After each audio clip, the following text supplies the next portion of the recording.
आदाब दोस्तों, मैं हूं शहजाद आलम बरनी। आप देख रहे हैं द बरनी शो। आज हम अपनी शो में जो मुद्दा लेकर के आए वो मुद्दा है हिजाब का विवाद कैसे शुरू हुआ। चूंकि हिजाब को लेकर के सुप्रीम कोर्ट का फैसला आया, उस पर तरह तरह के बयान आ रहे हैं, तो सवाल ये उठता है कि क्या हमें मालूम है कि हिजाब के विवाद की शुरुआत कैसे हुई और कैसे आम तौर पर जो हिजाब पहन करके लड़कियां कॉलेजेस जाती थीं उन पर रोक लगा दी गई। कैसे ये मामला राष्ट्रीय मुद्दा बन गया और क्यों आम तौर पर हिजाब पहनने वाली लड़कियों को रोक दिया गया।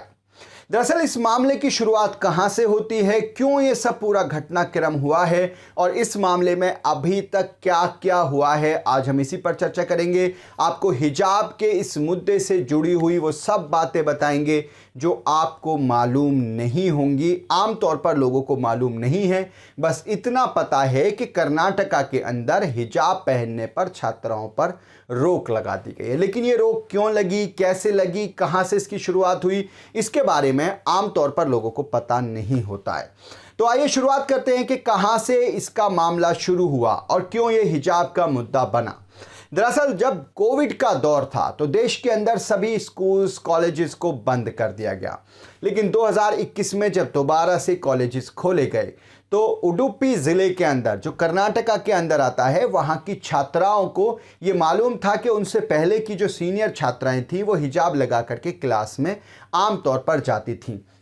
लेकिन इसको लेकर के उन छात्राओं ने कॉलेज के प्रशासन से इजाज़त मांगी, यानी कॉलेज का जो मैनेजमेंट है उसको एप्लीकेशन दी कि उन छात्राओं को हिजाब पहन करके क्लास में आने की इजाज़त दे दी जाए। उडुपी ज़िले का सरकारी एक जूनियर स्कूल, जैसे आमतौर पर हम कहते हैं कि PUC प्री यूनिवर्सिटी कॉलेज या इंटरमीडिएट कॉलेज आप इसको कह सकते हैं, वहाँ पर प्री यूनिवर्सिटी कॉलेज का कंसेप्ट होता है। उडुपी ज़िले के अंदर जो कर्नाटका के अंदर है, वहाँ का सरकारी जो प्री यूनिवर्सिटी कॉलेज था उसका ये मामला था, जहां पर यूनिफॉर्म को लेकर के पूरा मामला शुरू हुआ।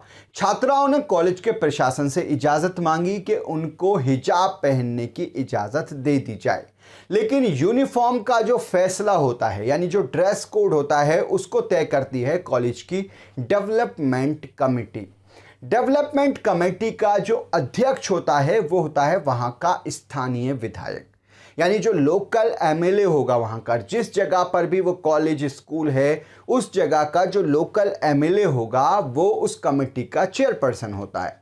अब चूंकि चेयरपर्सन होता है तो उसी को फैसले लेने का इख्तियार होता है। अब डेवलपमेंट कमेटी के पास ये मामला पहुंचा कि क्या छात्राओं को हिजाब पहनने की इजाज़त दे दी जाए।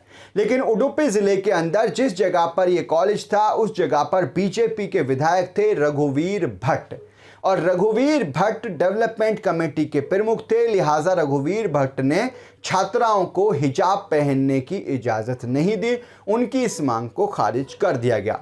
जिसके बाद दिसंबर 2021 में छात्राओं ने हिजाब पहन करके कॉलेज के अंदर घुसने की कोशिश की, लेकिन कॉलेज के बाहर उन छात्राओं को रोक दिया गया। अब यह मामला विवाद में आया। विवाद में आने के बाद ये मामला जनवरी 2022 में कर्नाटका हाईकोर्ट में पहुंचा, जब 6 मुस्लिम छात्राओं ने कर्नाटका हाईकोर्ट में ये मांग की कि हिजाब पहनना, यानी कोई भी ड्रेस पहनना उनका मौलिक अधिकार है, उनका राइट टू प्राइवेसी है। भारत का संविधान का जो अनुच्छेद 25 है उसके अंतर्गत उनको पूरी आज़ादी है कि वो जो चाहें वो ड्रेस पहन सकती हैं।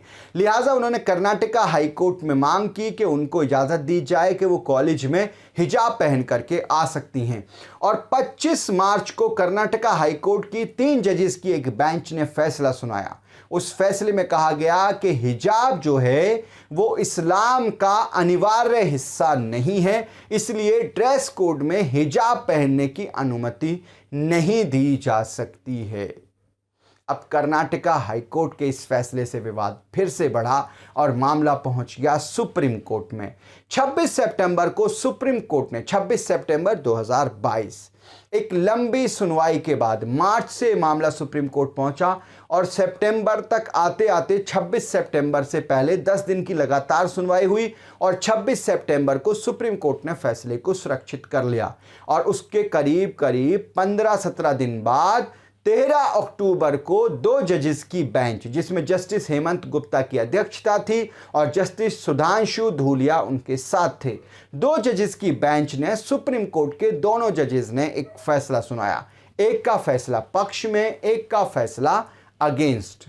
यानी जस्टिस हेमंत गुप्ता का कहना यह था कि कर्नाटका हाईकोर्ट का जो फैसला है वो सही है, हिजाब पर जो प्रतिबंध लगा है और कर्नाटका हाईकोर्ट ने उस प्रतिबंध को सही ठहराया है, लिहाजा वो प्रतिबंध सही है, वो प्रतिबंध नहीं हटना चाहिए। लेकिन सुधांशु धूलिया, जस्टिस सुधांशु धूलिया का कहना था कि हिजाब से कहीं ज़्यादा ज़रूरी है कि छात्राओं की पढ़ाई ना रोकी जाए, इसलिए अगर कोई हिजाब पहन करके आना चाहता है तो उसको इजाज़त दी जानी चाहिए। लिहाजा दोनों जजेस का फैसला अलग अलग हो गया।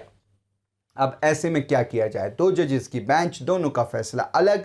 अध्यक्ष का कहना है कि हिजाब पर प्रतिबंध सही है, दूसरे जज का कहना है कि हिजाब पर प्रतिबंध इतना ज़रूरी नहीं है जितना ज़रूरी छात्राओं की पढ़ाई है। लिहाजा अब मामला फिर से अटका और अब ये मामला पहुंचा है चीफ जस्टिस ऑफ इंडिया के पास। Chief justice of India justice UU Lalit के पास ये मामला पहुंचा है। जस्टिस यूयू ललित एक बड़ी बेंच का गठन करेंगे। वो बड़ी बेंच जो है 3 या 5 जजेस की होगी। उस बेंच में फिर से दोबारा से पूरी सुनवाई होगी, फिर सुनवाई के बाद इस पर फैसला लिया जाएगा। लेकिन अभी ये भी नहीं पता कि बेंच कितने दिन में बननी है, बेंच कितने दिन में सुनवाई पूरी करेगी, यानी तब तक के लिए हिजाब पर प्रतिबंध जारी रहेगा। तो ये है हिजाब विवाद की पूरी कहानी। आपसे हमारी रिक्वेस्ट है, इस वीडियो को शेयर जरूर करें ताकि लोगों को पता चल सके कि हिजाब पर जो विवाद चल रहा है उसकी पूरी कहानी आखिरकार है क्या। आपसे हमारी रिक्वेस्ट है, हमारे इस वीडियो को शेयर ज़रूर करें और हमारे चैनल को सब्सक्राइब ज़रूर करें। और आप हमें सोशल मीडिया पर यानी इंस्टा, ट्विटर और फेसबुक पर फॉलो करने के लिए वीडियो के नीचे जो लिंक्स दिए हुए हैं उन लिंक्स पर जाकर आप हमें सोशल मीडिया पर फॉलो कर सकते हैं। बहुत बहुत शुक्रिया।